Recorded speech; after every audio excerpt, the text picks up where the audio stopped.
Muy buenas noches, amigas y amigos. Mi nombre es Manuel López Sáenz. Hoy es 13 de agosto del 2019 y esta es la transmisión número 49 ya del contenido Ciberterritorio Informativo, un espacio por la promoción de una cibercultura para el consumo y producción inteligente de contenido en la red, en este caso contenido de carácter informativo.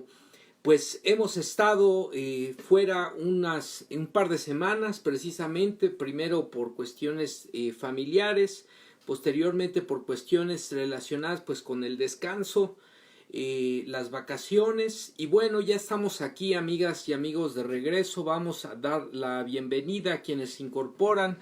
Nos regalan como siempre el amable favor de su presencia: Vaner Retana Vaz, María Ramírez, Brenda Mayor, Naye Sanz, quienes se están incorporando a la transmisión. Bienvenidas, bienvenidos todos. Esperemos que en el transcurso siempre se vayan incorporando muchos más de ustedes. Y bueno, pues comentarles que estamos ya próximos a iniciar las transmisiones de un nuevo contenido, el contenido #Ciberterritorio Pata de Perro, un espacio por la promoción de los rincones mágicos y la cultura en nuestro país. Por ahí hicimos unas videotrivias la semana pasada en donde les invitamos a pues adivinar en dónde nos encontramos. Aprovechamos las vacaciones para iniciar esta promoción del nuevo contenido. Ángeles Dávalos se incorpora a la transmisión, nos está saludando. Buenas noches, bienvenidas, bienvenidos todos. Y bueno, en este caso, en la próxima semana, Ángeles Dávalos reinicia transmisiones en Ciberterritorio Socioemocional.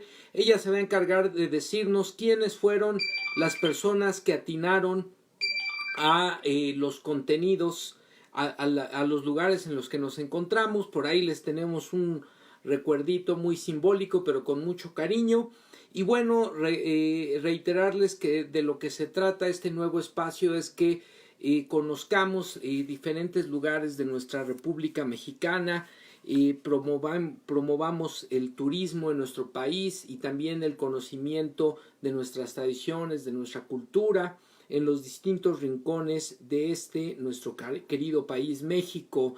Incluso les invitamos a que ustedes nos manden sus videos de los lugares que conocen, que recorren, y desde ahí iniciemos este esfuerzo colaborativo para la promoción de nuestro país, denominado #Ciberterritorio Pata de Perro. Bueno, pues Ángeles ya les dará más detalles en su próxima transmisión el lunes próximo a las 9 de la noche. También dará a conocer los ganadores. Pues bueno, ya estamos aquí, amigas, amigos, nuevamente. Se incorporan más. Como siempre, muchas gracias por el amable favor de su presencia. May R. Jiménez, Clara Cruz Fernández.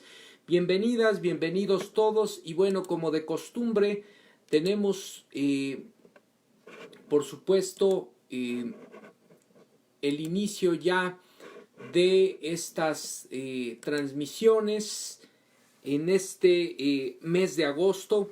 Y bueno, tenemos contemplados 4 contenidos informativos como de costumbre, y por supuesto el quinto contenido destinado a la agenda, el #Agenda Me Canso Ganso, un espacio en donde un contenido, una parte del contenido donde recuperamos lo que ha sido en los últimos días, en este caso 2 semanas. Vamos a recuperar los elementos más representativos de la agenda presidencial. Y bueno, Edna Martínez Mendieta, que se incorpora. Pues vamos a comenzar, amigas y amigos, la transmisión del día de hoy. Decíamos, el primer contenido que tenemos preparado para ustedes es el hashtag, etiquetado con el hashtag El Paso Strong. Y bueno, este contenido relacionado con los terribles, los lamentables acontecimientos que se presentaron en El Paso, en la ciudad del Paso, Texas, en Estados Unidos, muy en la frontera con nuestro país, por supuesto, en donde pues cosas que son inexplicables en un sentido, inconcebibles, y por otro lado explicables en el marco pues del discurso histórico de odio, de las prácticas de racismo en el país del norte, en los Estados Unidos, y bueno, en buena medida también el discurso de xenofobia promovido por el presidente Donald Trump desde su campaña y ahora mismo frente al el máximo cargo en su país, en los Estados Unidos, pues enardeciendo a los sectores más radicales, más violentos de la sociedad norteamericana, que pues se lanzan una vez más contra los migrantes, en este caso en una ciudad llena de hispanos, de latinoamericanos, como se les conoce allá, la comunidad hispana, y que lamentablemente dio al traste con la vida de poco más de 20 personas en un supermercado. Un joven entró armado y empezó a disparar de manera pues descontrolada, sin ninguna otro propósito que violentar la vida de las personas que se encontraban ahí, personas inocentes que lamentablemente murieron, que fueron heridas. Y bueno, este contenido, hashtag El Paso Strong, lo vamos a dedicar a hacer referencia a estos terribles acontecimientos y también a una campaña de concientización que se ha iniciado precisamente por la comunidad latina en aquella ciudad fronteriza del Paso, una comunidad que asciende a poco más de 80% de sus habitantes pues son de origen latino, son de origen mexicano, y bueno, se ha lanzado esta campaña para sensibilizar a la población de todos Estados Unidos y del mundo sobre las terribles consecuencias del racismo, del discurso de odio, del rechazo, de la xenofobia, y por el contrario, invitar a hermanarnos como lo que somos. Finalmente todos somos seres humanos y todos somos habitantes de este planeta. Las fronteras ya no tienen razón de ser, mucho menos estas prácticas de odio, de violencia, de discriminación. Pues bueno, vamos con ese primer contenido. El siguiente contenido que tenemos etiquetado para ustedes el día de hoy es el etiquetado con el hashtag Siguen Cayendo Corruptos, y esto en alusión a lo que ya se supo el día de hoy por la mañana. Finalmente una funcionaria, una secretaria de Estado del gobierno anterior, del presidente Enrique Peña Nieto, en este caso Rosario Robles, fue ya puesta a disposición de las autoridades por un desfalco millonario cuando era funcionaria de la Secretaría de Desarrollo Social, en lo que fue ya ha sido documentado como la estafa maestra. Pues Rosario Robles ya está en la cárcel y estará por lo menos 2 meses en prisión preventiva. Ahí seguirá su proceso y se empezarán a dilucidar pues cuáles son los niveles de responsabilidad no solo de esta exfuncionaria, sino de otros funcionarios a su alrededor, que pueden llegar incluso al expresidente de la República, Enrique Peña Nieto. Pues ahí tenemos este hashtag, este contenido etiquetado con el hashtag Siguen Cayendo Corruptos. El tercer contenido del día de hoy es el etiquetado con el hashtag Panamericanos 4T, y aquí vamos a tocar, por supuesto, la gloriosa participación de los jóvenes atletas en esta última edición de Juegos Panamericanos en Lima, Perú, y también toda la polémica que se generó en torno pues así la oposición empieza con toqueteo, manipulación de información para desacreditar lo que pudo ser parte de los primeros pasos exitosos del actual gobierno en materia, en este caso, de apoyo al deporte de alto rendimiento. Y bueno, lo que es la realidad, ¿no? Incluso el agradecimiento de algunos deportistas de la delegación, y más allá del agradecimiento, pues los resultados históricos que se dan. Nunca antes se había logrado un tercer lugar en el medallero en estos Juegos Panamericanos. Nunca antes se había tenido un desempeño de más de 130 medallas, atletas que ganaron medallas en sus disciplinas. Y bueno, vamos a hablar de toda esta polémica y si en realidad es parte de la política de este nuevo gobierno el éxito de los atletas en Lima, Perú, si es parte también de su esfuerzo, de el apoyo de sus amigos, de la familia, como siempre, de los entrenadores, de qué va este triunfo en los Panamericanos por parte de la delegación mexicana, quedando por encima incluso de países que históricamente son potencia, como el caso de Cuba en esta región del mundo, y desde luego también en otras ediciones de juegos internacionales a nivel mundial.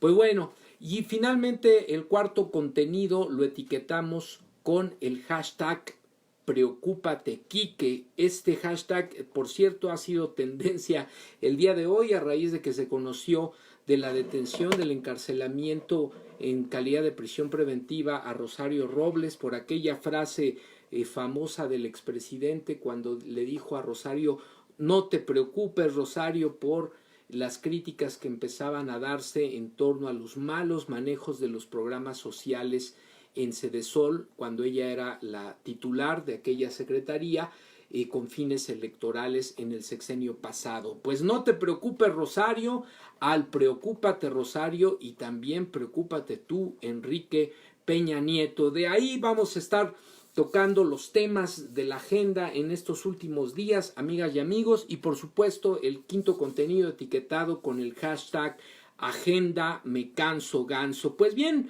comenzamos la revisión de los contenidos el día de hoy. Bienvenidas, bienvenidos todos quienes se han venido incorporando. Por ahí vemos también a Itzel Santos, Caro de la Cruz, Karina Cadena Miranda, Cintia Hernández, Verónica Sánchez, Lore TL. Bienvenidas, bienvenidos todos y gracias como siempre por el amable favor de su presencia.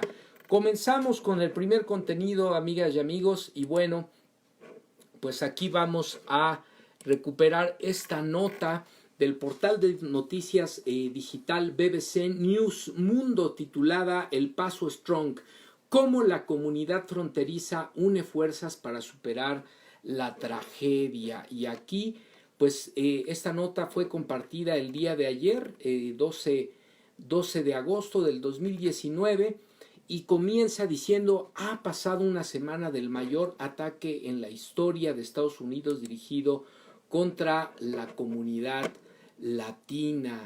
Y bueno, pues aquí vemos al menos 22 personas lamentablemente murieron y otras 26 resultaron heridas en una balacera en una tienda en Walmart en la ciudad del Paso, a pocos kilómetros de la frontera con México. Siempre ha habido racismo hacia nosotros, dicen algunos miembros de la comunidad latina en aquella ciudad fronteriza, pero ahora es peor y viene de arriba. Esto, el dolor de una familia México-estadounidense por el tiroteo en El Paso. ¿Cómo es El Paso, la ciudad en el centro de la crisis migratoria de Trump, donde tuvo lugar uno de los mayores tiroteos en la historia de los Estados Unidos? Tras la tragedia, familiares y amigos de las víctimas se apegan al amor y a la fe para mandar un mensaje de unidad y paz, dice la nota en el portal. La comunidad del Paso se ha unido bajo el lema El Paso Strong, el paso fuerte en inglés, para tratar de salir adelante. Y bueno, elaboraron un video precisamente en el marco de esta campaña hashtag El Paso Strong para concientizar, para sensibilizar a la comunidad internacional sobre el problema del racismo, de la violencia, de la xenofobia y en ese sentido invitar a una convivencia pacífica, amorosa, respetuosa, tolerante, incluyente en cualquier parte del mundo en que nos encontremos, por supuesto en el caso de Estados Unidos, en esta ciudad del Paso, esta ciudad fronteriza con nuestro país México. Este video al que hago referencia lo vamos a escuchar, voy a comentar, está en inglés y hay también traducción, entonces voy a comentar con ustedes la traducción. Fue elaborado por Angélica Casas y Patricia Zulbarán. Y bueno, aquí podemos ver en esta nota el video. Vamos a ponerlo para ustedes y desde luego pues vamos a comentar su contenido. Aquí es un video que pueden consultar también en cualquier momento en el portal de noticias BBC News Mundo, publicado el día de ayer. Hay dolor en nuestra ciudad. El diablo vino a nuestra ciudad e hizo lo que hizo. Fue malvado, no fue ninguno de nosotros. Alguien de fuera de la ciudad vino y nos hizo esto. Este no es el tipo de ciudad que se definirá por algo como esto. El 3 de agosto, un tiroteo en El Paso dejó al menos 22 muertos y 26 heridos. Román García perdió a su mejor amigo Javier Rodríguez. Es difícil no poder creer que ya no esté aquí. Es algo que ves en las noticias, pero luego cuando sucede en tu ciudad local te impacta. Creo que todavía no puedo creer que esto haya pasado. Es algo que no quieres creer que pasó. Es difícil. Cualquier persona que haya estado aquí o haya vivido en El Paso sabe que alguien de aquí no haría algo así. Está lleno de vida y están tratando de quitarnos eso. La ciudad del sol representa El Paso. Es donde crecí. Si visitas este lugar en otras circunstancias, hombre, es un gran lugar. El Paso es una ciudad fronteriza cuya población es 83% de origen hispano. Por este motivo es una ciudad que siempre está en el centro del debate sobre la migración. Nuestra comunidad es resiliente, dice Cristina García, defensora de migrantes, porque ha pasado. La base de nuestra comunidad está conformada por inmigrantes latinos. Creo que es un lugar que representa a la comunidad latina, y si un extraño viniese a tu casa y te pidiese comida o un lugar, le abrirías la puerta. Incluso si no tienes nada que darles, le das lo que puedas. Y esa es la comunidad que somos, y es lo que seguiremos siendo. De aquí en adelante, independientemente de lo que sucedió, espero que El Paso pueda ser un ejemplo para otras comunidades que tienen una población inmigrante, que sepan que podemos estar seguros, que podemos crear comunidades seguras, pero tenemos que sanar nuestras heridas. El Paso fuerte. Para mí, ser parte del Paso fuerte significa ser diligente, lograr un estilo de vida y hacer sacrificios para lograr eso. Nos hemos vuelto más fuertes. Los primeros días obviamente teníamos miedo, pero creemos que nos hemos unido más. Volverá a ser como antes, llevará tiempo, pero sucederá. Vamos a estar más unidos, no vamos a ceder ante algo como esto. Si lo hubiese conocido, habla del asesino, y hubiese sabido que vendría, no solo yo, todos aquí le hubiesen enseñado cómo son los hispanos y cómo es el estilo de vida en El Paso, la comida, la cultura, cuán amables somos. Le hubiese enseñado todo sobre El Paso y los hispanos. Le hubiese demostrado que realmente no somos malas personas como se dice. Amo El Paso, dice una niña, y con ello concluye el video. Pues desde luego, amigas y amigos, un mensaje conmovedor, un mensaje de dolor, pero al mismo tiempo también de esperanza. Un mensaje que invita a la reflexión, que invita a la sensibilización frente a un hecho terrible, un hecho histórico, dramáticamente histórico, en donde mueren personas inocentes como resultado, pues, del odio inoculado en algunas personas, de la ignorancia, de la falta de información, del desconocimiento de que al final un país como los Estados Unidos es un país que se formó por migrantes. Nadie que viva en aquel país puede decir que no tiene un origen en alguna parte de su familia de migrantes. Es una sociedad formada por ciudadanos de todo el mundo. Y bueno, pues en medio de eso hay organizaciones, hay sectores de la sociedad norteamericana que siguen llamando a el rechazo, a la xenofobia, al discurso de odio, pero por fortuna son mucho más quienes están pugnando por una convivencia sana, respetuosa, incluyente, tolerante y sobre todo una convivencia que reconozca la riqueza cultural que existe en Estados Unidos gracias precisamente a los migrantes, a las personas que han llegado de todo el mundo a poblar ese país y a llenarlo de riqueza, de cultura, de trabajo, de esfuerzo, de solidaridad y sobre todo que han contribuido con su calidad humana a formar una gran nación. Y bueno, nos dice Ángeles Dávalos, ¿por qué no se escuchaba? Ya te escucho ahora. No sé por qué no se escuchaba, qué raro, habría que ver, yo no tuve aquí algún reporte de problemas de audio, pero bueno, vamos a estar atentos, muchas gracias por avisarnos. Y bueno, pues esta reflexión y con esto el primer contenido, amigas y amigos, por supuesto pasó ya hace algunos días, no podíamos dejarlo de mencionar. Tenemos nosotros también aquí en México ahora que está pues la crisis de migrantes de Centroamérica que están pasando por nuestro territorio. De pronto escuchamos, de pronto vemos, de pronto tenemos noticias de situaciones terribles relacionadas con pues el rechazo, la xenofobia a los migrantes. Al final todos los seres humanos de este planeta tenemos derecho a estar en alguna parte del mundo cuando así lo decidamos, pugnamos, hacemos votos porque esa migración por distintas partes del mundo no sea por necesidad, sino simple y sencillamente por reclamar nuestro lugar en el mundo como ciudadanos del mundo que somos y no por falta de oportunidades, no por persecución política, por falta de recursos, por miedo, por guerras, por rechazo, etcétera, sino porque estamos en la posibilidad de ir a otro lugar, conocer nuestro planeta y al final, insisto, reclamar nuestro lugar, no solo en un país, sino nuestro lugar en el mundo como seres humanos, como seres vivos, como habitantes de este planeta, en armonía con cualquier otra manifestación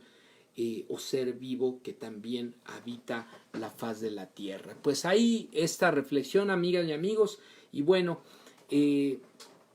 seguramente en algún caso o en muchos de los casos tenemos familiares en los Estados Unidos. Por supuesto, este tipo de situaciones nos pega de manera directa, nos preocupa, nos ocupa y por eso es importante que en el actual contexto, por ejemplo en nuestro país, se sensibilice a la población sobre el tema de los migrantes.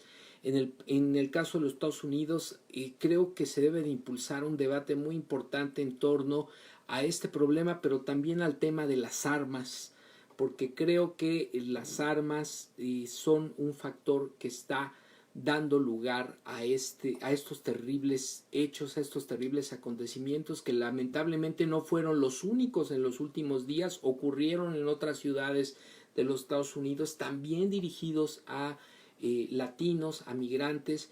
Y bueno, esto es algo que debe de ocuparnos como sociedades y también a nivel gubernamental, generar lazos, coordinar esfuerzos para que estos acontecimientos no se vuelvan a presentar nunca más. Pues bueno, un abrazo fraterno a la comunidad latina en los Estados Unidos y nuestra solidaridad, por supuesto, y pues vaya pues el paso fuerte, hashtag el paso strong, el mundo strong frente al racismo, nunca más asesinatos de odio ni de ningún tipo.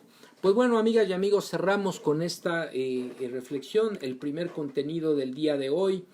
Y bueno, vamos ahora con el siguiente contenido etiquetado con el hashtag corruptos siguen cayendo, y esto en alusión a la noticia del día de hoy que ha estado en las primeras planas y en todos los medios de comunicación. En este caso retomamos la nota del día de hoy elaborada, firmada por Nayeli Roldán, la periodista del portal de noticias digital Animal Político, y esta noticia se titula Juez pide investigar participación de Peña y Meade en la llamada estafa maestra.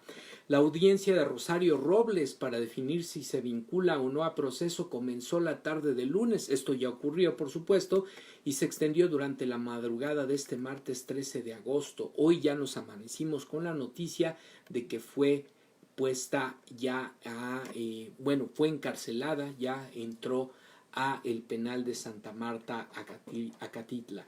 Rosario Robles sí informó, decía la defensa, al presidente Enrique Peña Nieto sobre las presuntas irregularidades detectadas por la Auditoría Superior de la Federación y que se cometieron con el esquema de la estafa maestra, explicó en audiencia ante un juez. La comunicación entre Rosario Robles y el presidente ocurrió por 3 vías, señalaron: en reuniones de gabinete, giras de trabajo en las que coincidieron y vía telefónica a través del llamado teléfono rojo. Dijo la defensa de la exsecretaria en la audiencia que comenzó el día de ayer, lunes a las 6 de la tarde y se extendió hasta la mañana del día de hoy, martes 13 de agosto. En las primeras 6 horas de audiencia, la defensa de Robles expuso que las acusaciones de la Fiscalía General de la República sobre la omisión de informar a su superior jerárquico, en este caso al presidente Peña Nieto, no tenían sustento, debido a que sí se le comunicó y con ello se demuestra la voluntad de la funcionaria en atender las irregularidades señaladas por la Auditoría Superior de la Federación. El aviso al presidente Peña Nieto fue mencionado en 2 ocasiones durante la audiencia en el reclusorio sur. Se hizo referencia para desestimar la acusación del ejercicio indebido de la función pública, delito del que se le acusa a Robles. El juez refirió al vincular a Rosario Robles que si existía un informe escrito en el que le daba cuenta de las irregularidades y no lo había presentado en la audiencia, entonces lo estaba encubriendo, refiriéndose a Enrique Peña Nieto, pero en todo caso se debía desahogar si el expresidente estuvo vinculado o no al caso, porque aquí de una forma tácita se le ha involucrado. Al intentar convencer también de que Rosario Robles sí había informado al presidente, el abogado defensor Óscar Ramírez incluso sugirió al juez que se debería de entrevistar al presidente Peña Nieto como parte de la exhaustividad de la investigación. Pues aquí empiezan las cosas a dar de sí, igual que ocurrió en el caso que se le está siguiendo, en el proceso judicial que se le está siguiendo a Emilio Lozoya, exdirector de Pemex. Empiezan a aparecer los nombres de funcionarios del anterior gobierno, en aquel caso pues por la compra de Fertinal y el desvío de recursos en Pemex. Empezaron a aparecer los nombres de gente como Luis Videgaray, exsecretario de Hacienda, y por supuesto el mismo Enrique Peña Nieto, y aquí aparece un nombre más vinculado en esta investigación que se está realizando, y es el caso del ex candidato nada más y nada menos a la presidencia de la República por parte del PRI, José Antonio Meade. Robles mencionó a José Antonio Meade diciendo que también fue advertido de las irregularidades detectadas por la Auditoría Superior de la Federación, en el acta de entrega de recepción de la Secretaría de Desarrollo Social Sedesol el 27 de agosto de 2015, cuando fue removida del cargo José Antonio Meade, quien fuera también secretario de Hacienda en el gobierno anterior, ocupó el cargo de la Sedesol, mientras que Rosario Robles se fue a la SEDATU, a la Secretaría de Desarrollo Agrario, Territorial y Urbano, hoy conocida como Secretaría del Bienestar. En el contenido del acta se estableció e informó, es decir, el acta de entrega-recepción, el estado en el que se encontraban los señalamientos de la auditoría y los procesos abiertos de fiscalización y que deberían ser tomados en cuenta por el nuevo titular de la Secretaría, dijo Óscar Ramírez, uno de los abogados defensores de Rosario Robles. El juez pidió a la defensa entregar copia del acta de entrega-recepción de la titularidad de la Sedesol entre Rosario Robles y José Antonio Meade Curibreña, realizada el 27 de agosto de 2015. El juez llamó a ese documento una joya pues en el anexo 21, en las páginas 630 a 633, se da cuenta sobre las irregularidades señaladas por la auditoría a la dependencia. Esto para que, por si sirve para realizar una investigación por posible omisión a José Antonio Mit, quien asumió la titularidad, decíamos, de la Sedesol en 2015.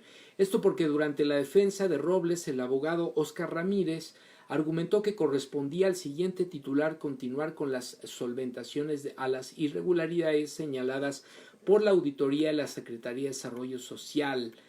Entre las pruebas presentadas por la defensa de la exsecretaria se encuentran el expediente de investigación realizado en 2015 por el órgano interno de control, en el que se rechazan irregularidades cometidas en los convenios con las universidades autónomas del Estado de México y Morelos. No olvidemos que en esta llamada estafa maestra lo que se hizo es una triangulación de recursos públicos entre la Secretaría de Desarrollo Social, dirigida en aquel momento por Rosario Robles, y diferentes universidades del país en las que estuvieron involucrados los rectores de estas máximas casas de estudios, y este fraude al erario público constituyó una de las estafas más grandes de las que se tiene documentado en cuanto al uso indebido de recursos públicos en la historia reciente de este país. Por supuesto no es la única,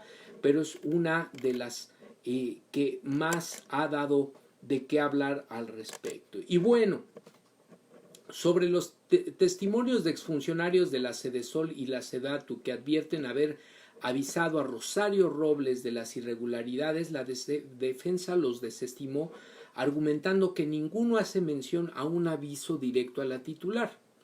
Es una mera argucia legaloide, ni informan qué convenios específicamente se señalan con irregularidades o cuándo exactamente ocurrieron los supuestos desvíos. Y bueno, finalmente lo que se señaló en la audiencia es que la extitular de Sedesol y la Sedatu, Rosario Robles, es la primera exsecretaria de Estado en enfrentar un citatorio judicial por la estafa maestra. El sistema de corrupción revelado por Animal Político y Mexicanos contra la Corrupción y la Impunidad, que involucró a 11 dependencias del gobierno federal anterior, 8 universidades públicas y 186 empresas para desaparecer millones de pesos en recursos públicos. Sobre todo la gravedad del asunto no solo estima en el monto de los actores del dinero que se desvió, sino también la cantidad de actores involucrados y sobre todo que la Sedesol manejaba los recursos públicos que debían ser destinados a los sectores más vulnerables, a los sectores más pobres de la población, pues aquí también hubo robo y hubo desfalco. Y aún así, pues no fue detenido el esquema fraudulento a pesar de que se avisó previa a la audiencia de este 12 de agosto en una entrevista con Animal Político. Quien era auditor superior de la Federación, Juan Manuel Portal, relató que tuvo hasta 5 reuniones con Robles entre 2014 y 2017 para señalarle las irregularidades de la estafa maestra y que también el presidente Enrique Peña Nieto fue alertado, además de diputados y la Secretaría de la Función Pública, es decir, distintos actores del gobierno federal estaban enterados de una u otra manera y no actuaron en consecuencia. Aún así, no fue detenido este esquema fraudulento. Entonces, pues ahí lo tienen, amigas y amigos, este contenido, #corruptos siguen cayendo. Ya tuvimos el caso de Juan Collado, abogado de distintos actores políticos involucrados con la venta de Fertinal, esta venta fraudulenta de una empresa, de una industria de fertilizantes chatarra que fue adquirida por Pemex con la anuencia de Emilio Lozoya, quien también está sujeto a proceso, obviamente prófugo, se está ocultando para no ser encarcelado por sus probables responsabilidades en actos de corrupción y desvío de recursos en Pemex. el caso, decíamos, de Juan Collado, Emilio Lozoya, ahora toca el turno a Rosario Robles, sigue en la fila, por supuesto, Romero de Champs. Se habla de estos otros actores que llegan hasta las más altas esferas del gobierno de la República anterior, como es el caso de Enrique Peña Nieto. Así que hashtag corruptos siguen cayendo, siguen las investigaciones. Por ahí en la semana veíamos también que se está investigando a los líderes de Antorcha Campesina, este corporativo de golpeo al servicio del PRI, que también ha estado dando de qué hablar en los últimos días, y lo cierto es que la Fiscalía General de la República tiene ya en la mira a varios pájaros de cuenta. También hemos tenido noticias de la investigación por evasión fiscal al expresidente de la República, Vicente Fox. Hoy supimos que hubo también desvío de recursos públicos en la remodelación de Los Pinos que él ordenó cuando era presidente de la República. Y bueno, pues por ahí también está el caso de los crímenes de lesa humanidad y los actos de corrupción por la desaparición de recursos públicos, sobre todo relacionados con los excedentes petroleros, por parte del gobierno tanto de Vicente Fox como de Felipe Calderón. Así que seguirá la mata de la corrupción dando, amigas y amigos, en esta gobierno de la Cuarta Transformación, que está decidido a hacer del combate a la corrupción su máxima o más importante bandera. Y ahí tendremos seguramente a la vista los resultados. Ya lo estamos viendo también, como la recuperación de bienes, de recursos derivados de actividades de la delincuencia organizada y también de la delincuencia de cuello blanco están siendo entregados a las comunidades más pobres del país, o como es el caso de la siguiente nota, la venta, la subasta de la mansión de Senli Yegón confiscada a este personaje polémico de nacionalidad china, pero naturalizado mexicano, quien estuviera vinculado a actos de tráfico, de corrupción en el gobierno de Felipe Calderón, quien se hizo famoso con aquella frase del ocopelas o cuello de Javier Lozano, quien lo fue a amenazar para que diera recursos públicos al gobierno precisamente Felipe Calderón. Y bueno, pues sigue, insisto, la mata dando en el tema de la corrupción, del combate a la corrupción en este gobierno de la Cuarta Transformación. Cerramos, amigas y amigos, este segundo contenido del día de hoy. Vamos con el tercer contenido, etiquetado con el hashtag Panamericanos 4T. Y esta nota la recuperamos del día de ayer en el portal de noticias digital Polemón. Está firmado, por supuesto, por la redacción de este portal digital de noticias. Y que bueno, en este caso nos habla precisamente de esta jornada histórica del deporte mexicano que aconteció en los Juegos Panamericanos de Lima, Perú, en este 2019. La nota se titula Oposición apostó a fracaso de deportistas en Lima y estos hicieron historia. Pues aquí la nota, amigas y amigos. Los mexicanos que participaron en los Juegos Panamericanos de Lima lograron un hecho histórico. Obtuvieron 136 medallas en total y convirtieron esta justa en la que México más preseas ha obtenido en su historia. Esto se dio en un contexto en el que la oposición a el gobierno de Andrés Manuel López Obrador afirmó que como esta administración, entre comillas, no había apoyado con lo necesario a los deportistas, estos seguramente tendrían un desempeño errático en Perú. Y aquí hay que recordar algo importante, amigas y amigos.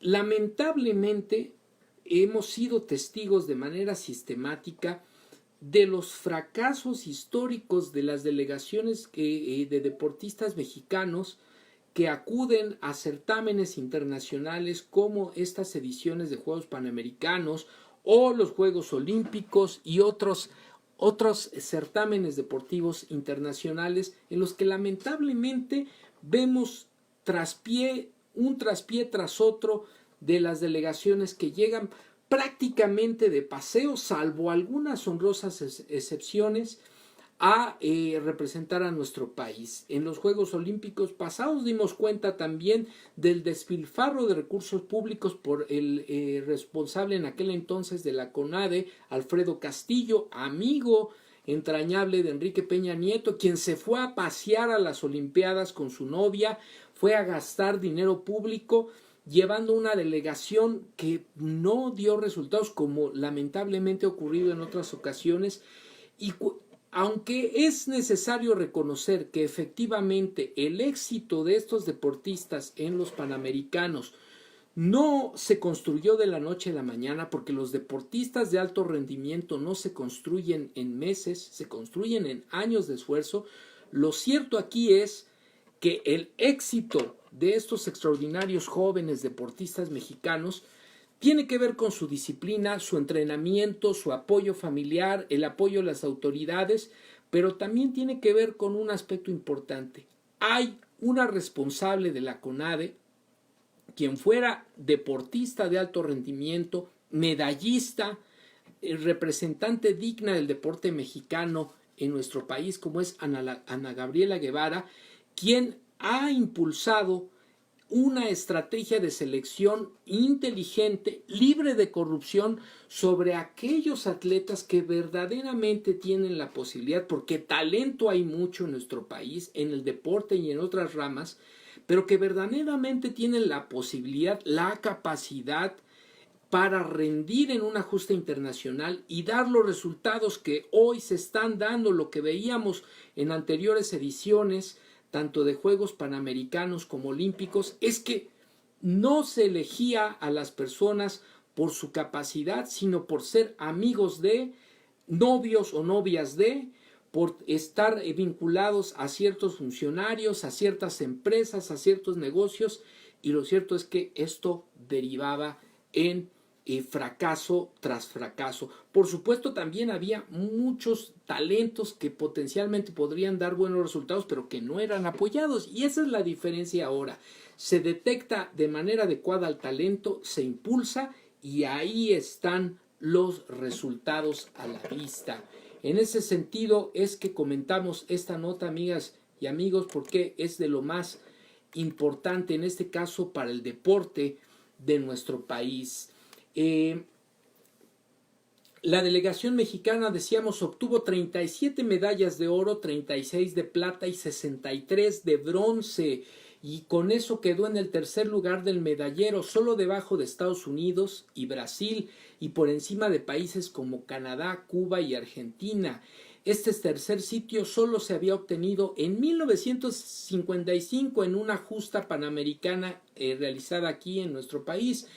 Y por supuesto, en tierras extranjeras nunca México había obtenido un tercer lugar en el medallero. En Juegos Panamericanos celebrados fuera del territorio nacional, la mejor actuación de atletas nacionales en cuanto a preseas doradas fue en Mar del Plata, en Argentina, en 1995, con 23 medallas de oro. Ahora se obtuvieron fuera del país 37 medallas de oro. Los anteriores Juegos Panamericanos celebrados en Toronto en 2015, México obtuvo 22 medallas de oro, y en la mejor justa desempeño en Panamericanos de nuestro país fue en la cosecha de medallas doradas de una delegación mexicana, que fue en 2011, es en la que más se han obtenido medallas de oro, 42. En total se obtuvieron 133, ahora se obtuvieron 136 en total.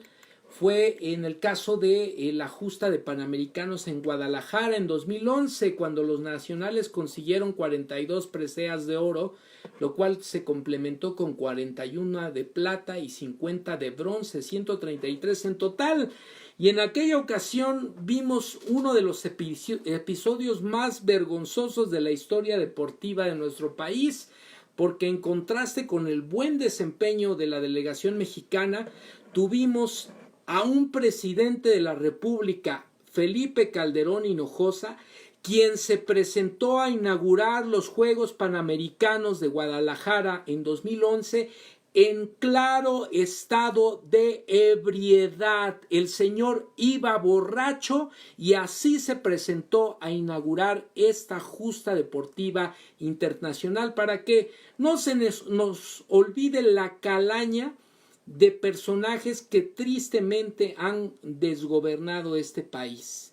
Entre marihuanos, borrachos y rateros, no paramos en vergüenzas en quienes ahora se pretenden erigir en los ejemplos, en los conocedores de los problemas y de las soluciones de este país. Ahí tenemos precisamente lo que ocurrió, por ejemplo, en 2011 con este personaje Felipe Calderón, quien se presentó borracho. Y ahí tienen ustedes los videos, pueden consultarlos en internet. Estaba ebrio el señor cuando fue a inaugurar los Juegos Panamericanos. Pues bueno, hasta de eso nos tenemos que acordar. La oposición, semanas antes de iniciar los Juegos Panamericanos en Lima, Perú, 2019, criticó al gobierno de Andrés Manuel López Obrador, informando falsamente que la actual administración ya no apoyaba a los deportistas y les quitaba becas y apoyos.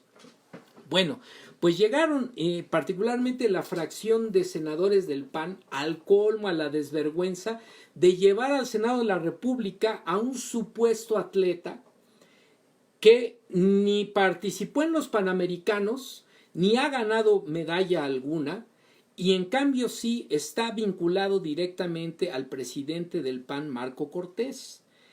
Lo llevaron al Senado de la República a hacerse pasar por deportista de la delegación mexicana para decir que el éxito de los Panamericanos en esta edición no se debía al apoyo del actual gobierno, del gobierno de la República, en contraste con las expresiones de atletas de la delegación que sí participaron, que sí ganaron medalla y que agradecieron a sus familiares, a sus entrenadores, a la titular de la CONADE, Ana Gabriela Guevara, y al presidente de la República por el apoyo recibido para su desempeño en esta justa deportiva internacional. Pues bueno, de ese tamaño ha estado llegando el ridículo y la cerrazón de la oposición de este país.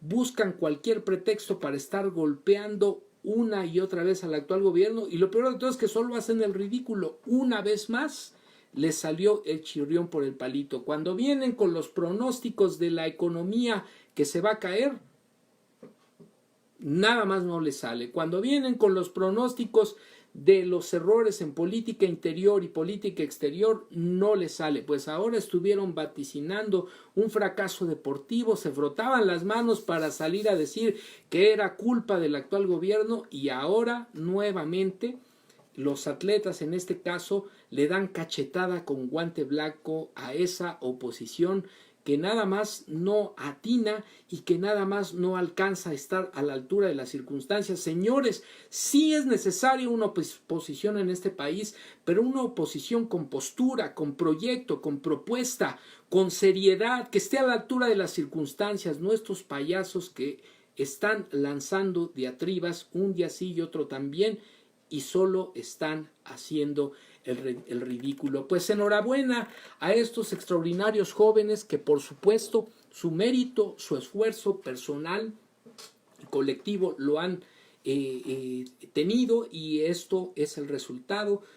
Han representado muy dignamente a nuestro país, y bueno, cada actor, cada colectivo, cada autoridad e institución tiene una parte de responsabilidad y de acierto en esta justa deportiva histórica para nuestro país. Pues enhorabuena, y ahí tenemos el tercer contenido etiquetado con el hashtag Panamericanos4T. Pues bueno, amigas y amigos, ya estamos cerrando la transmisión del día de hoy. Vamos con el último contenido, en este caso este contenido etiquetado con el hashtag Preocúpate Enrique, Preocúpate Quique. Este contenido lo retomamos del portal digital de noticias. Sin embargo, está firmado por Ivonne Ojeda de la Torre, publicado el día de hoy precisamente. Y bueno, vamos a vernos, he estado viendo que nos han comentado por aquí. Ángeles Dávalos nos decía, exacto, el éxito de nuestros deportistas es fruto de su esfuerzo, pero tan solo imagina lo que podrán alcanzar ahora que serán mayormente motivados en todos los sentidos. Sí, porque además no olvidemos, amigas y amigos, que se anunció que precisamente la subasta de la casa del empresario Shenli Yegon, que estaba confiscada por cuestiones de corrupción, finalmente se subastó el domingo y los recursos obtenidos de esa subasta y otra partida presupuestal que ya fue aprobada precisamente en el presupuesto de este año va a ser entregada directamente a los deportistas. Becas directas para los deportistas, para sus entrenadores.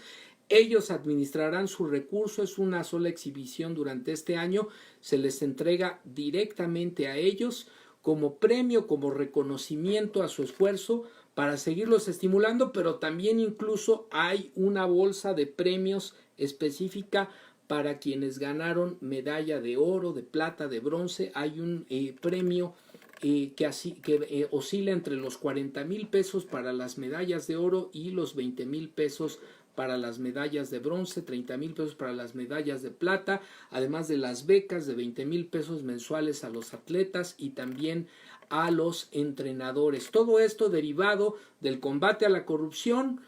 Se subasta esta mansión y se entregan los recursos, en este caso a los deportistas, como han ocurrido en otras subastas, la entrega de los recursos a las comunidades más necesitadas del país. Pero bueno, pues ahí lo tenemos. Por ahí veíamos también otro comentario.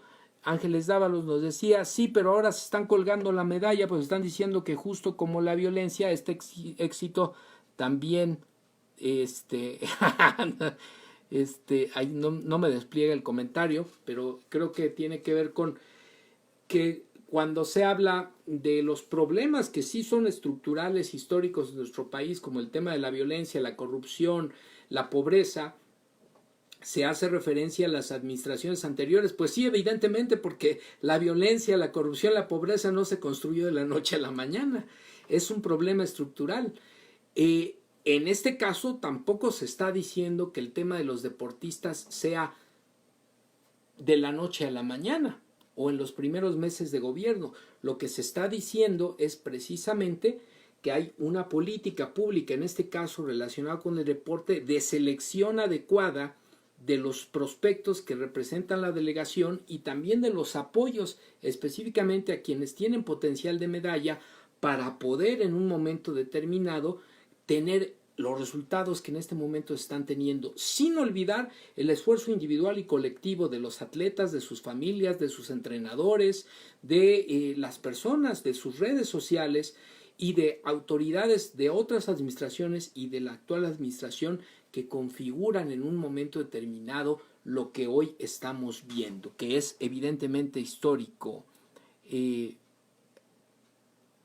bueno, que dice que también se les da en el sexenio pasado, pues sí, pero en el sexenio pasado no se tenían estos resultados, ni en los sexenios anteriores. Entonces ese es el asunto. Bueno, pues vamos cerrando, amigas y amigos, con el último contenido. Decíamos, hashtag Enrique Preocúpate.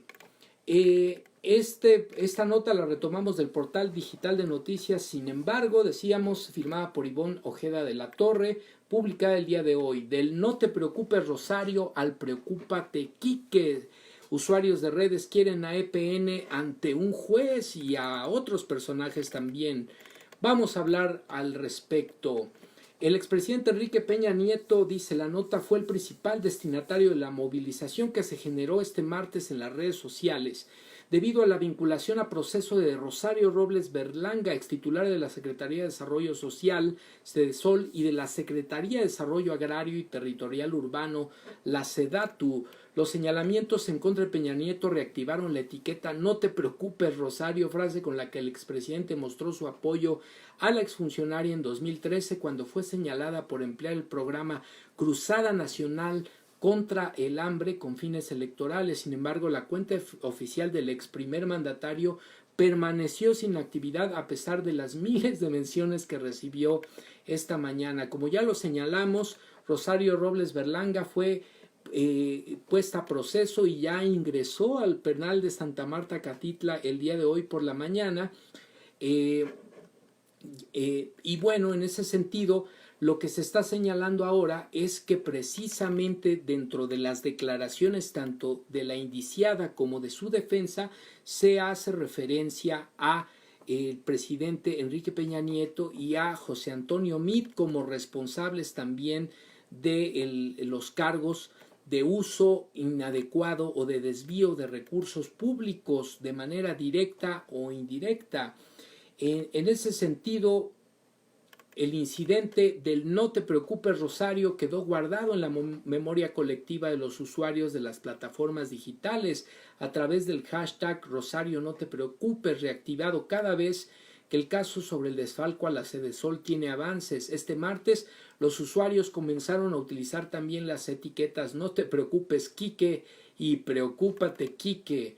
Robles fue la principal aludida en el desfalco a Sede Sol por 5,000 millones de pesos. Sin embargo, logró librar todas las acusaciones en su contra hasta el último día del sexenio Enrique Peña Nieto en octubre, pero en octubre del 2018 la exfuncionaria compareció ante la Cámara de Diputados y se declaró inocente y denunció ser víctima de persecución e incluso de violencia política de género.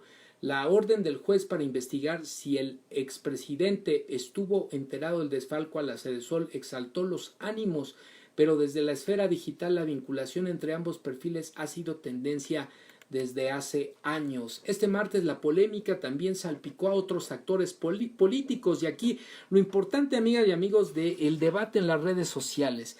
Por eso la oposición y también la oligarquía financiera nacional e internacional se ocupa de las redes sociales, se ocupa de pagar campañas en las redes sociales, porque se han dado cuenta que hay movimientos orgánicos en estos espacios digitales que posicionan la agenda ciudadana, que posicionan el sentir de la población sobre temas torales de la vida pública, en este caso de la vida nacional en nuestro país, y en este caso particularmente que se relacionan con actos de corrupción y los vínculos o la responsabilidad de figuras públicas de administraciones anteriores en cuanto a estos actos de corrupción, a quienes se les quiere ver sujetos a proceso o incluso en la cárcel.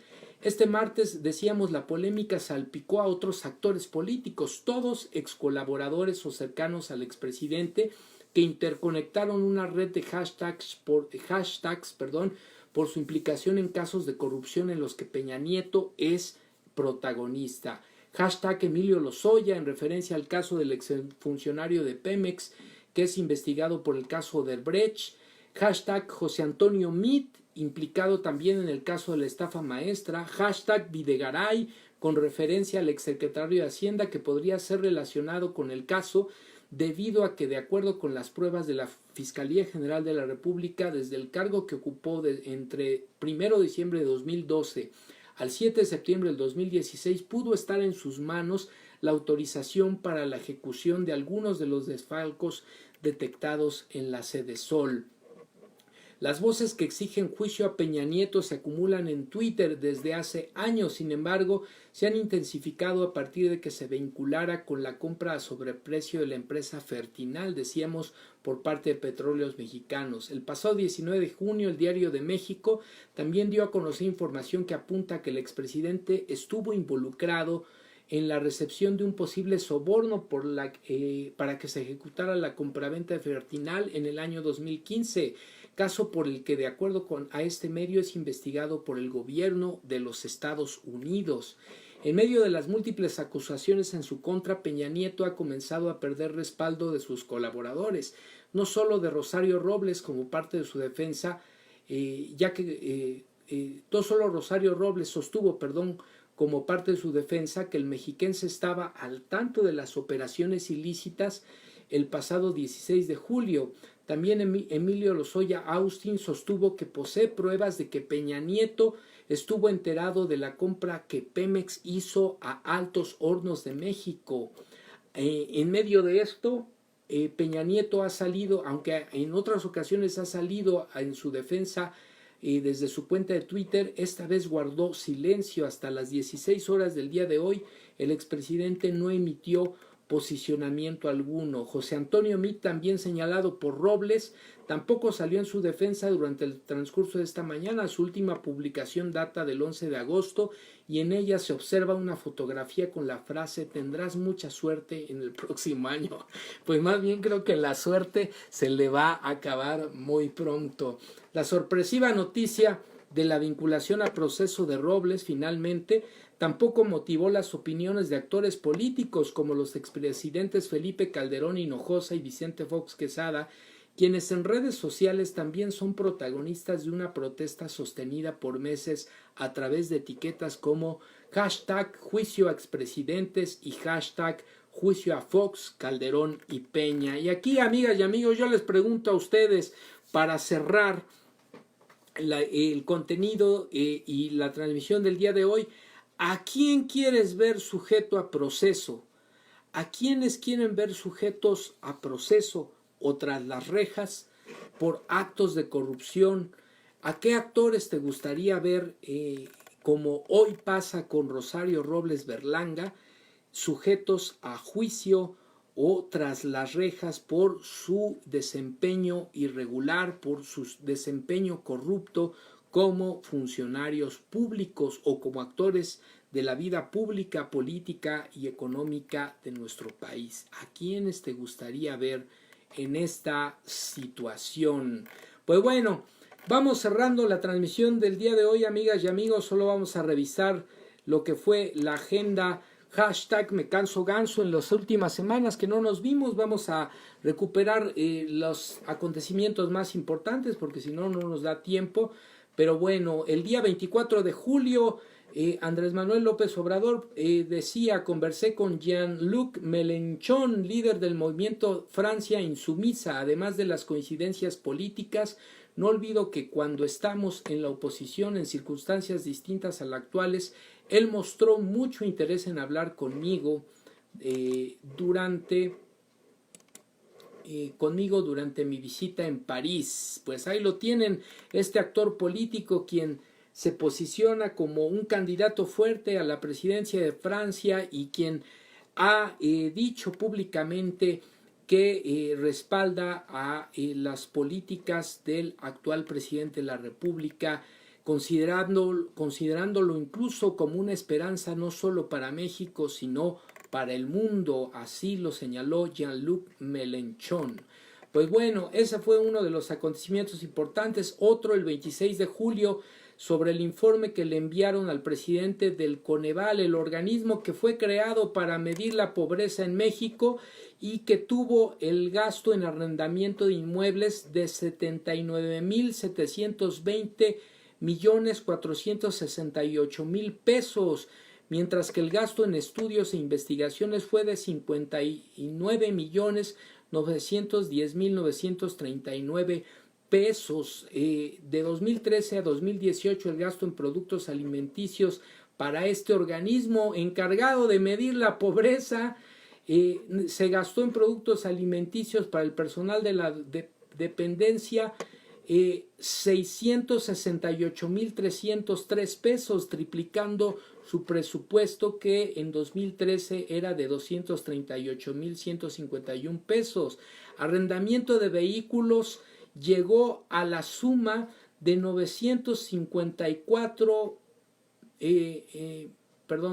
pasó de 174,679 pesos en 2013 a 954,772 pesos en 2018, más de 5 veces de lo inicial. El arrendamiento de edificios también tuvo un crecimiento a casi 80 millones de pesos, es decir, ¿en qué se gastaba este órgano encargado de medir la pobreza?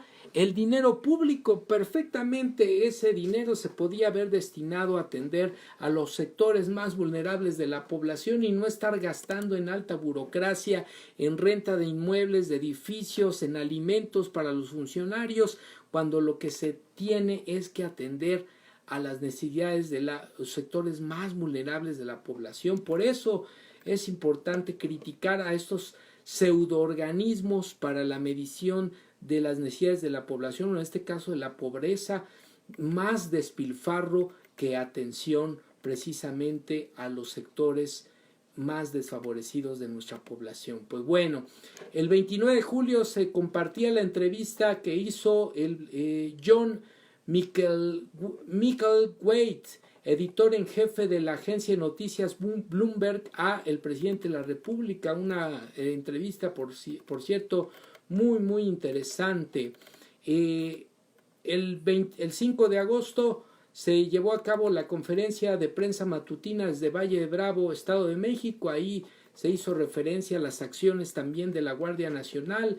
El 6 de agosto se tuvo una conversación en Palacio Nacional con John Waldron, presidente y director de operaciones de Goldman Sachs, quien expresó su confianza en México, esta casa de inversionistas y de pronósticos financieros. El 6 de agosto se reunió con el padre Solalinde también en Palacio Nacional, y en una de las áreas del gobierno más contaminadas por la corrupción. También el 6 de agosto la Administración General de Aduanas se propuso a Ricardo Agüed, un hombre de toda la confianza, dice el presidente de la República, y la instrucción es limpiar de corrupción al gobierno sin permitir influyentismos e impunidad. El 7 de agosto también se entrevistó con Elenita Poniatowska en Palacio Nacional. Y bueno, el día 11 de agosto se felicitaba públicamente a los deportistas que rompieron 2 récords: más medallas de oro en el extranjero, 37, y más medallas en toda la historia de los Juegos Panamericanos, 136 decíamos. Aquí se informaba de la venta de la casa de Stanley Yegon en más de 100 millones de pesos, mismos que se destinarán a las becas de los atletas. Y bueno, finalmente el día de hoy, por hace 8 horas, se anunciaba, aunque pertenece a la generación de la pluralidad, a lo mejor no le gustará a Jesús Ernesto esta imagen, bueno, en referencia a que su hijo le va a un equipo innombrable de fútbol y él aparece ahí con la playera de los Pumas. Mike Parra, director de DHL para América y directivos de México, además de entregarme la camiseta de los Pumas, me informaron que invertirán 300 millones de dólares y crearán 3.500 empleos en nuestro país. Pues ahí lo tienen, DHL, una empresa más que muestra confianza en nuestro país, que quiere invertir y que quiere contribuir a la generación de empleos. Pues amigas y amigos, con esto cerramos la transmisión del día de hoy con el contenido Agenda Me Canso Ganso. Vamos a mandar los saludos correspondientes y también a leer algunos de sus comentarios. De repente no me despliega los comentarios, no sé a qué se deba, y por eso también no los leo en la transmisión. Vaner Retana Vaz, saludos. María Ramírez, saludos. Brenda Mayor, saludos también. Naye Sanz, Ángeles Dávalos, que nos acompañó muy activamente en la transmisión, saludos. May R. Jiménez, saludos. Clara Cruz Fernández, saludos. Edna Martínez Mendieta, también saludos. Itzel Santos, muchos saludos. Del equipo Cucú, faltaron por ahí 2 integrantes del equipo Cucú. Caro de la Cruz, Karina Cadena Miranda, saludos también, que nos acompañaron. Cintia Hernández, Verónica Sánchez, saludos. Lore TL, saludos. Emma Armpía, saludos. Franquita Franco, saludos. Nos decía Ángeles Dávalos, ¿por qué nos escuchaba? Ya te escucho ahora, pues no sé, ojalá y sí nos hayan escuchado los demás. Moni Martínez, saludos. Gabriela Mars, muchos saludos. Ángeles Dávalos nos comentaba, bueno, este ya lo leímos. Alinka Ponte, saludos. Maestro José Cardosa, saludos también. Liz Ortiz Quintana, saludos. Tania Zavala, saludos. Ángeles Dávalos, saludos. Ya Sainz, saludos. BG Jean, saludos. Carita de Sol, saludos. Ángeles Dávalos. María Bonita, saludos. Aranza RZ, Alelí Blanco, saludos. Ángeles Dávalos. María Bonita nos comentaba, ¿qué haremos con cárceles llenas y tanto ladrón suelto? Dice, pues sí, exactamente. Ángeles Dávalos, EPN podría ser extraditado a Estados Unidos. Pues en una de esas, porque en Estados Unidos también lo están investigando. Pero esperemos que rinda cuentas primero acá y devuelva lo que se robó acá, porque si no puede pasar como el Chapo. Tras las rejas, dice EPN y el licenciado Alcoles y Achente también. Bueno, pues ahí lo tenemos. Erika Torres, saludos. Carolina Barranco, saludos. ¿Y quién más? Ángeles Dávalos. María Bonita, yo pido mi ciberterritorio socioemocional. Sí, el lunes ya reanudan transmisiones. Carolina Barranco, Erika Torres Huertero, saludos. Bien, pues muchas gracias amigas y amigos, a todas y todos quienes nos regalaron como siempre el amable favor de su presencia. Les recordamos que el próximo lunes reanuda transmisiones Ciberterritorio Socioemocional. Ahí Ángeles Dávalos dará a conocer las ganadoras, los ganadores de las videotrivias relacionadas con el próximo contenido que ya va a arrancar, Ciberterritorio Pata de Perro. Nosotros nos volvemos a ver el próximo martes a las 10 de la noche y no olviden que a fin de mes también tenemos la transmisión de Ciberterritorio Bohemio con una invitada muy especial también que nos va a hacer favor de acompañarnos. Así que ya lo saben, amigas y amigos, suscríbanse a nuestro canal en YouTube, hashtag Ciberterritorio Informativo, compartan los videos, denle like para que poco a poco lleguemos a más y más personas. Muy buenas noches, mi nombre es Manuel López Sáenz, esto fue Ciberterritorio Informativo, hoy 13 de agosto del 2019. Muy buenas noches y hasta la próxima.